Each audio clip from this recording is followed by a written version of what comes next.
ఒక యూట్యూబర్ ఉన్నాడు. మా అన్నయ్యకి పెళ్లి కుదిరింది, మా వదిన ఇదిగో ఇక్కడే ఉంది, రేపు మాది పెళ్ళి, మా అన్నయ్యది, మమ్మల్ని మోసం చేసింది, మా దగ్గర డబ్బులు తీసుకుంది, నువ్వు ఎక్కడున్నా నీ ఎమ్మట పడతాం. ఎంత ఫేక్ మాటలు అంటే అవన్నీ. అసలు అదంతా సినిమాలో ఒక ఫోటో తెచ్చి హీరోయింది ఎడిట్ చేసి వదినని చెప్పి అదని చెప్పి అసలు దగ్గర ఎన్ని వీడియోలు అంటే అదంటాడు, దగ్గితే దగ్గింది మా వదిన అంటాడు, తుమ్మితే తుమ్మింది మా వదిన అంటాడు.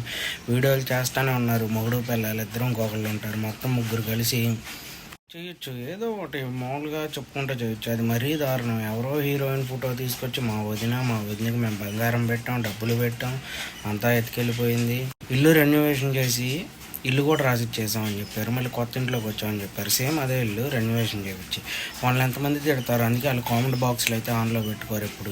ఆఖరికి అందరిని వాడేశారు. వాళ్ళ ఇంట్లో ఉన్న వాళ్ళందరి మీద వాడేసి వీడియోలను చేస్తూ ఉన్నారు. వాళ్ళు ఎవరో మీకు తెలిసే ఉండిద్ది. తెలిస్తే కామెంట్లో మెసేజ్ చేయండి. తెలియపోతే నెక్స్ట్ వీడియోలో చెప్తాను. ఒకటి కూడా వాళ్ళది నిజం అనేదే ఉండదు. మూడు పిల్లలు ఇద్దరు కలిసి జనాల మోసం చేస్తున్నారు. వాళ్ళ గురించి నెక్స్ట్ ఇంకో లాంగ్ వీడియోలో వస్తా. బాయ్.